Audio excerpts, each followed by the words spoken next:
నమస్కారం RBN news కి స్వాగతం. హెడ్లైన్ చూద్దాం. తెలంగాణలో పోలింగ్ సమయం మరో గంట పొడిగింపు.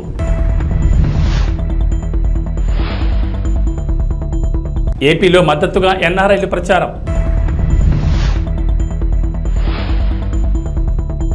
ఏపీ తెలంగాణలో 46 డిగ్రీలు దాటిన ఉష్ణోగ్రతలు.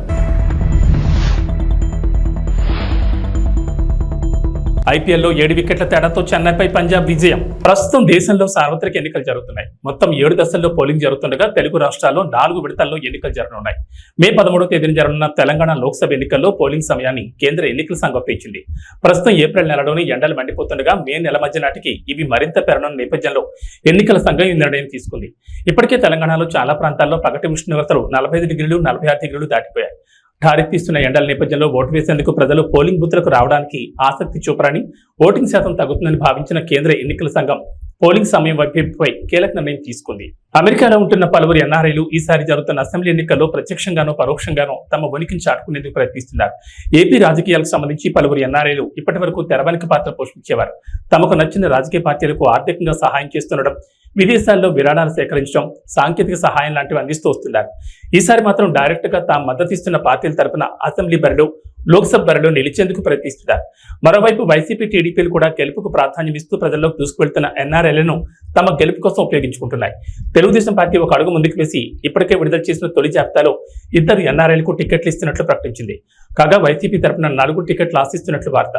అలాగే జనసేన నుంచి కూడా ప్రయత్నాలు సాగుతున్నాయి. వార్తలు ఉన్నప్పటికీ ఈ విషయమై స్పష్టత రాలేదు. తెలుగు రాష్ట్రాల్లో భానుడి భగభగలు కొనసాగుతున్నాయి. గతంలో ఎన్నడూ లేని విధంగా రికార్డు ఉష్ణోగ్రతలు నమోదవుతున్నాయి. పలు జిల్లాలు నిప్పుల కొలిమిని తలపిస్తున్నాయి. ఎన్నడూ లేనంతగా రికార్డు స్థాయిలో గరిష్ట ఉష్ణోగ్రతలు నమోదవుతున్నాయి. ఇప్పటికే 46 డిగ్రీలు దాటిన ఉష్ణోగ్రతలు మరో 4 రోజుల్లో 49కి చేరొచ్చని వాతావరణ శాఖ అధికారులు అంచనా వేస్తున్నారు. ఈ నెలాఖరు వరకు వడగాల్పుల తీవ్రత కొనసాగుతుందని హెచ్చరిస్తున్నారు.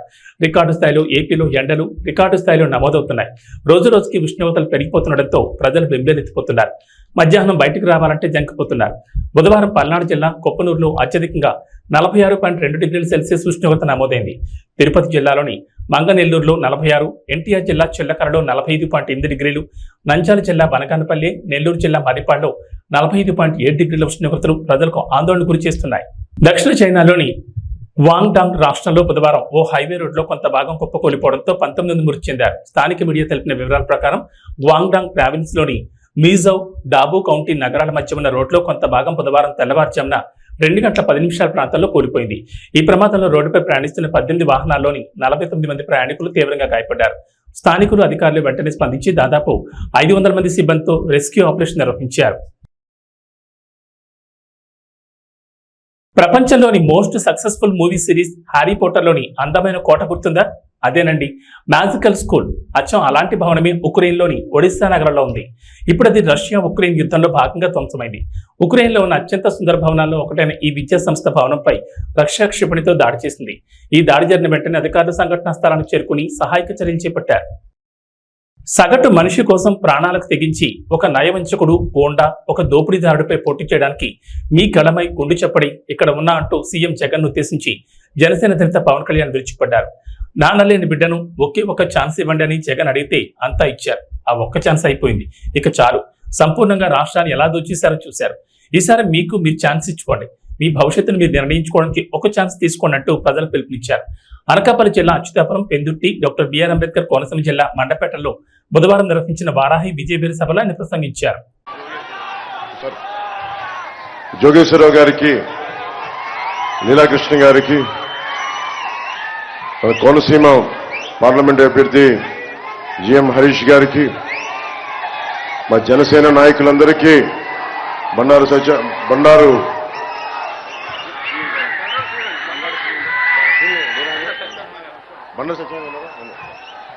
సత్యానంద్ గారి, బండారు శ్రీనివాస్ గారికి, ప్రతి ఒక్కరికి పేరు పేరున నా హృదయపూర్వక నమస్కారాలు. నాకు మండపేట చాలా గుండెలో చాలా పదిలమైన స్థానం. నాకు మండపేట నియోజకవర్గం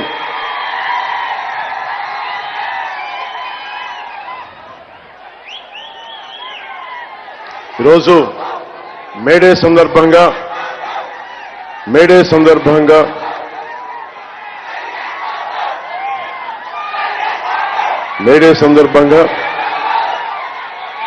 కార్మికులకి, భవన నిర్మాణ కార్మికులకి, అసంఘటిత కార్మికులకి, సంఘటిత కార్మికులకి, అన్నం పెట్టే రైతాంగానికి, కష్టపడే ప్రతి ఒక్కరికి మేడే శుభాకాంక్షలు.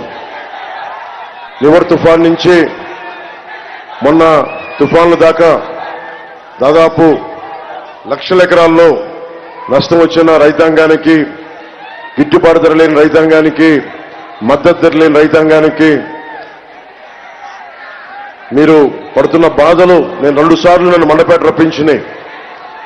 50 మంది, ముఖ్యంగా మండపేటలో 50 మంది కౌలు రైతులకి తల 1 లక్ష రూపాయల చొప్పున నేను పోయినసారి సభలో ఇచ్చాను. నేను అది మీకు గుర్తు చేస్తా ఉన్నాను. ఈ మేడే సందర్భంగా ఒకటే తెలియజేసుకున్నా, అన్నం పెట్టే రైతు లేకపోతే మనం లేం. మన కోసం ఒళ్ళు వంచి చేసే శ్రామికులకి వాళ్ళు లేకపోతే సమాజం లేదు. మేడే సందర్భంగా నేను వారందరికీ ప్రత్యేక ధన్యవాదాలు తెలుపుకుంటూ, ప్రత్యేక మనకు శుభాకాంక్షలు తెలియజేసుకుంటూ, నాకు ఇష్టమైన కవి శేషేంద్ర గారు చెప్పింది మీకు ఒకసారి గుర్తు చేస్తున్నాను. నేను భూములు ఎందుకు దున్నుతున్నానో తెలియదు, డ్యాములు ఎందుకు కడుతున్నానో తెలియదు, నా బ్రతుకొక సున్నా కానీ నడుస్తున్నా. చెట్టుగా ఉంటే కనీసం ఏడాదికి ఒక వసంతమన్నా దక్కేది. మనిషినై అన్ని వసంతాలు కోల్పోయానని చెప్పి ఒక శ్రామికుడు, ఒక కర్షకుడు కోసం రాసిన ఈ పంక్తులు, ఈ కవితా పంక్తులు నేను మీతో పంచుకున్నాను ఈ మేడే సందర్భంగా. అలాంటి శ్రామికులకి, అలాంటి కర్షకులకి మనకి కొత్త ప్రభుత్వం వస్తుంది, కూటమి ప్రభుత్వం వస్తుంది. జనసేన, టీడీపీ, భారతీయ జనతా పార్టీ కూటమి ప్రభుత్వం వస్తుంది. SEZ ఉన్న ప్రాంతం ఇది. వేలాది మంది కార్మికులు, చాలా మందికి ఉపాధికి కల్పిస్తున్న SEZ ఇది. అనేక పరిశ్రమలు, మీకు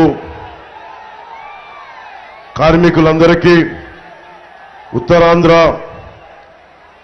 కర్షకులకి, రైతాంగానికి, ఆ మేడల పైన అక్కడి నుంచి చేతులు ఊపుతున్న భవన నిర్మాణ కార్మికులందరికీ, ప్రతి ఒక్కరికి, కష్టపడే ప్రతి ఒక్కరికి మేడే శుభాకాంక్షలు.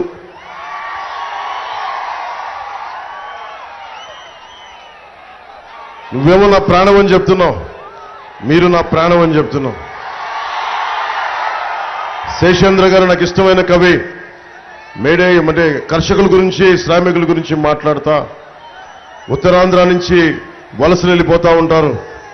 భవన నిర్మాణ కార్మికులు దేశమంతా కష్టపడుతూ ఉంటారు. ఉత్తరాంధ్ర భవన నిర్మాణ కార్మికులు, వారి గురించి, కర్షకుల గురించి, శ్రామికుల గురించి ఆయన అన్న మాటలు తెలియజేస్తాను. నేను భూములు ఎందుకు దున్నుతున్నానో తెలియదు, డ్యాములు ఎందుకు కడుతున్నానో తెలియదు, నా బతుకొక సున్నా కానీ నడుస్తున్నా. వేళ్లు కాళ్ళై నడిచే చెట్టు మనిషి. చెట్టుగా ఉంటే ఏడాదికి ఒక వసంతమన్నా దక్కేది. చెట్టుగా ఉంటే ఏడాదికి ఒక వసంతమన్నా దక్కేది. కానీ మనిషినై అన్ని వసంతాలు కోల్పోయానని, మనకి ఉపాధి అవకాశాలు లేని, కండలను కరిగించి శక్తిని ధారపోస్తున్న సమాజానికి శక్తిని ధారపోస్తున్న శ్రామికులు, కర్షకులు ఛిద్రమైపోతుంటే వారి గురించి రాసిన మాటలు. వారి అందరికీ నేను అచ్యుతాపురం జంక్షన్ నుంచి రాష్ట్రం మొత్తం కార్మికులకి, కర్షకులకి, కష్టపడే ప్రతి ఒక్కరికి మేడే శుభాకాంక్షలు తెలియజేసుకుంటున్నాను. గాజు పగిలే కొద్దీ ఏమవుతుంది? గాజు పగిలే కొద్దీ ఏమవుతుంది? పదునే కొద్దీ. దశాబ్దంగా నలుగుతా ఉన్నాం, దశాబ్దంగా దెబ్బలు కొడతా ఉన్నారు. మన గ్లాసుని బద్దలు కొట్టే కొద్దీ ఇంకా పదును తేలుతా ఉన్నాం మనం. రోజున భయంతో, భయం గుప్పిట్లో ఉన్న ఆంధ్రప్రదేశ్కి, భయం గుప్పిట్లో ఉన్న 5 కోట్ల మంది ప్రజలకి, భయం గుప్పిట్లో ఉన్న అన్ని వర్గాలకి జన సైనికులు, మబ్బుల్లో పరిగెత్తే పిడుగుల్లాంటి జన సైనికులు, మగాళ్ళకి మేమేం తీసిపోం. మేము ఆది పరాశక్తులు అంటూ వచ్చిన మా ఆడపడుచులకి, వీర మహిళలకి, మా యువతులకి మీ అందరికీ మేడే శుభాకాంక్షలు. భవన నిర్మాణ కార్మికులకి, రైతులకి, కష్టంతో పనిచేసే ప్రతి ఒక్కరికి కూడా మేడే శుభాకాంక్షలు. ఈరోజు మేడే కాబట్టి గత 2 సభల్లో చెప్పాను, మీకు కూడా నాకు ఇష్టమైన కవి శేషేంద్ర గారి భావజాలాన్ని పంచుకుంటా ఉన్నాను. ఇది మేడే ఎరుపుకు చిహ్నం, మార్పుకు చిహ్నం, మార్పుకి చిహ్నం, ఇది మార్పుకి గుర్తుది. మీరు ఒకటే గుర్తుపెట్టుకోండి, ఇది 12 రోజులు 11 రోజులు ఉంది, ఇంకంతే, లెస్ దాన్ 2 వీక్స్, 2 వారాల కంటే తక్కువ ఉంది మనకి. మీ భవిష్యత్తుకి, యువతరానికి, ఆడపడుచులకి, వచ్చే తరం మీది, మాది కాదు, వచ్చే తరం మీది. మీ భవిష్యత్తు కోసం, అక్కడున్న నువ్వే ఆ చిన్న బిడ్డ కోసం భుజాల మీద ఎత్తుకున్న ఆ బిడ్డ భవిష్యత్తు కోసం, ఇక్కడున్న మా ఆడపడుచుల భవిష్యత్తు కోసం, మొత్తం ఒక సముద్ర తరంగంలా తెరలుగా ఒక సునామీ వేవ్ లాగా ఉన్న యువతరం కోసం, మార్పు కోసం జనసేన పెట్టాం. భవిష్యత్తు ఎట్లా ఉంది? ఈ రోజున నలిగిపోతున్నాం. ఒక్క ఛాన్స్ అని జగన్ అడిగాడు. ఒక్క ఛాన్స్ ఇచ్చేశారు మీరు, ఇంక చాలు. ఒక్క ఛాన్స్ ఇచ్చేశారు చాలు జగన్కి. ఒక్క ఛాన్స్ ఇస్తే ఏం చెప్పాడు? నేను 2019 ఎన్నికల్లో ఏం చెప్పా? ఈ కొండ మాది, ఈ గుట్ట మాది, కనిపించే ప్రతి స్థలం మాది అని నేను మీ అందరి చెవుల్లో ఇల్లు కట్టుకొని మరి చెప్పాను. ఆ రోజు నేను సరదాగా అనుకున్నారు, నా మాట నమ్మలా. ఈరోజు హెలికాప్టర్ మొత్తం తిరుగుతా ఉంటే అంతా ఒకటే చెప్తా ఉన్నారు, మొత్తం ఉత్తరాంధ్ర భూములన్నీ, పెందుర్తి భూములన్నీ, అన్ని భూములు కూడా మొత్తం వైవి సుబ్బారెడ్డి గారు, మిథున్ రెడ్డి గారు, పెద్దిరెడ్డి గారు, అందరూ నాయకులందరూ దీనిని మొత్తం కబ్జాలో పెట్టి వేలాది ఎకరాలు. ఒక తాడి గ్రామాన్ని మరల్చడానికేమో ఎకరాలు లేవు. ఇక్కడ పుట్టారు, ఇక్కడ పెరిగారు, ఇక్కడ కన్నీళ్లు, కష్టాలు. ఇక్కడ వారికి భూమి లేదు, ఇక్కడ వారికి భూమి లేదు. దశాబ్దాలుగా, తరాలుగా పుట్టి పెరుగుతున్న వాళ్ళకి ఇక్కడ భూమి లేదు, స్థలం లేదు, ఎకరాలు లేవు.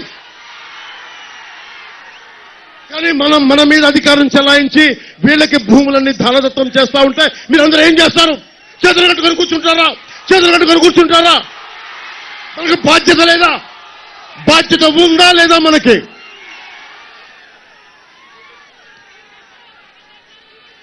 వైసీపీ ప్రభుత్వం 3 కబ్జాలు 6 సెటిల్మెంట్లతో ఉంది. వైసీపీ ప్రభుత్వం 3 కబ్జాలు 6 సెటిల్మెంట్లు.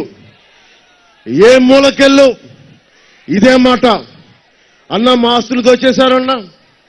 జనవాణి కార్యక్రమంకి వెళ్తే మా పంచగ్రామాల సమస్య కుదరదు కానీ, ఇన్ని వేల మంది పనున్న పంచగ్రామాలకి కుదరదు కానీ, సింహాద్రి అప్పన్న భూముల మటుకు ప్రైవేట్ వ్యక్తులకి దానదత్తం చేస్తారు. ఎవరో మాట్లాడతారు ఇది? ఒక్క పంచకల రమేష్ గారు మాట్లాడలేరు, ఇది సీఎం రమేష్ గారు మాట్లాడలేరు. మీరు రోడ్ల మీదకొచ్చి చొక్కా పట్టుకొని నిలదీయకపోతే, మార్పు కోసం మీరు ముందుండి నడిపించకపోతే, ఎరుపు జెండాలు ఎన్ని తువ్వాళ్ళు ఎన్ని సిరేసినా ప్రయోజనం లేదు. నిలబడాలి, పోరాటం చెయ్యాలి. వయసుండి ప్రపంచం మన ప్రయోజనం ఏముంది? నేను కూడా అందరిలాగే చేతులు ముడిచి ఇంట్లో కూర్చుంటే ప్రయోజనం ఏముంది? నేను డబ్బులు కోట్లు సంపాదించుకొని ఇంట్లో కూర్చుంటే ప్రయోజనం ఏముంది? నిలబడాలి, ధైర్యంగా కూర్చోవాలి, అన్యాయం మీద తిరగబడాలి. మీకు ఉద్యోగాలు ఇవ్వలేదు జగన్, అతనికి ఓటేస్తారా మీరు? ఫీజు రీయింబర్స్మెంట్ చేయలేదు, మీరు ఓటేస్తారా మీరు? ఉపాధి అవకాశాలు ఇవ్వలేదు, ఓటేస్తారా మీరు? మరి ఏం చేద్దాం? మారుద్దాం, ఈ ప్రభుత్వాన్ని మారుద్దాం, జగన్ని గద్దెదించుదాం, మన కూటమి ప్రభుత్వాన్ని స్థాపిద్దాం. మీ భవిష్యత్తుని, బంగారు భవిష్యత్తుకి బాట వేద్దాం, నిర్మించుకుందాం. గుంటూరు మిరపఘాటు ఎలా ఉంటుందో సత్తా చూపారు. ర్యాలీ అదుర్సని రోడ్ షోలో భారీగా స్వాగతం పలికిన సభకు హాజరైన జనాన్ని చూసి టీడీపీ అధినేత చంద్రబాబు నాయుడు ఇలా స్పందించారు. బుధవారం గుంటూరు హిమనీ సెంటర్లో జరిగిన ప్రజాకాలం బహిరంగ సభలో ఆయన ప్రసంగించారు. గుంటూరు ప్రజలు జోష్ చూస్తుంటే వైకాపాకు డిపాజిట్లు కూడా దక్కవని వ్యాఖ్యానించారు. నగరంలో పేదలకు పట్టాలిచ్చి ఇళ్లు కట్టిస్తామని హామీ ఇచ్చారు. ఈ రాష్ట్రం బాగుండాలంటే వైకాపా నుంచి విముక్తి కల్పించాలని పిలుపునిచ్చారు. ఈరోజు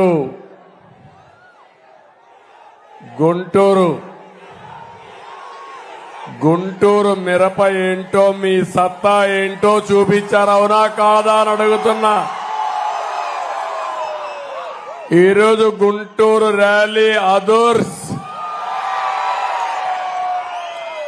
మనుషులు వస్తారు కానీ మీ జోష్ చూస్తే మాత్రం ఇప్పటి కూడా నాకు అర్థం కాలేదు ఎక్కడి నుంచి వచ్చింది ఈ జోష్ అని. తమిళ్లో 5 సంవత్సరాల్లో మీ అందరూ పడిన బాధలు, మీ ఇబ్బందులు, భవిష్యత్తు మీద ఉండే మీ బెంగ అన్ని కలిపి ఈరోజు పిల్ల జల్లా అందరూ కూడా రోడ్డు మీదకి వచ్చేశారు. నా జీవితంలో ఎప్పుడు చూడలేదు చిన్న పిల్లలు వాళ్ళకి ఎల్లో బట్టలేసి తండ్రి భుజాల మీద ఎక్కించుకొని ఒక జెండా కూడా ఇచ్చి ఊపుతూ చంద్రన్న ఈ బిడ్డల బాధ్యత మీదే అని అన్నప్పుడు ఆ నమ్మకానికి నా జీవితం ధన్యమైపోయింది. ఏ నాయకుడైనా బతికేది నమ్మకం కోసమే బతుకుతాం, అవునా కాదా అని మిమ్మల్ని అడుగుతున్నా.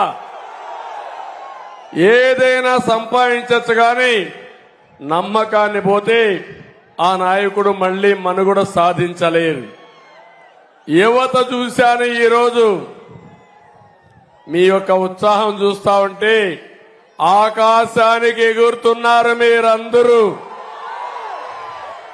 ఇకపోతే మా ఆడబిడ్డలు చూశాను, మగవాళ్లేనా మేమేం తక్కువ అని ఆడబిడ్డలైతే రోడ్డు మీదకి వచ్చిన విధానం చూస్తే జెండా పెట్టుకొని మగవారితో సమానంగా పోటీ పడి నడిచారంటే నాకు అనిపిస్తుంది చూసిన తర్వాత ఈ సైకో పార్టీకి డిపాజిట్లు కూడా రావు.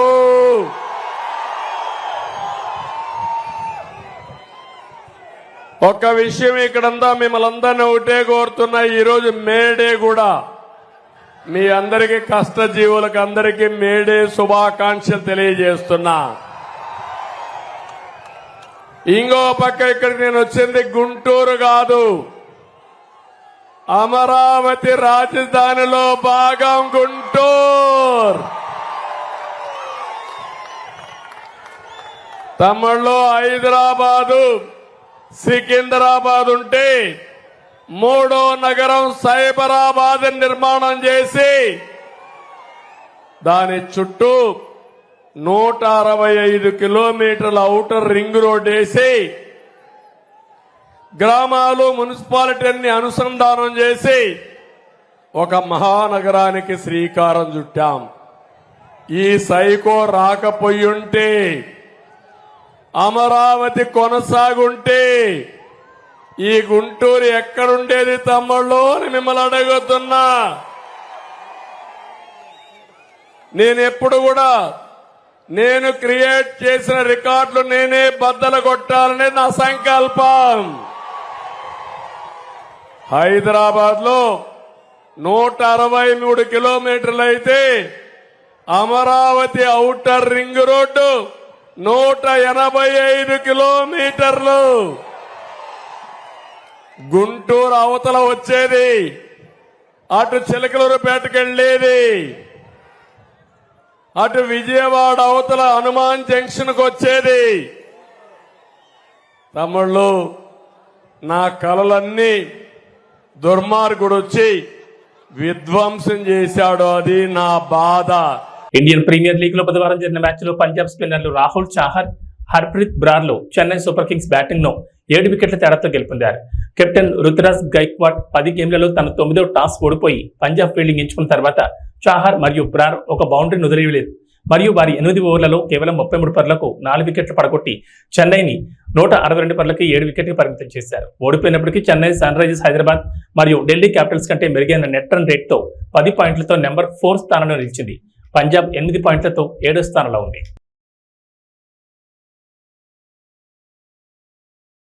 ఇవి బులెటిన్ విశేషాలు. నమస్కారం.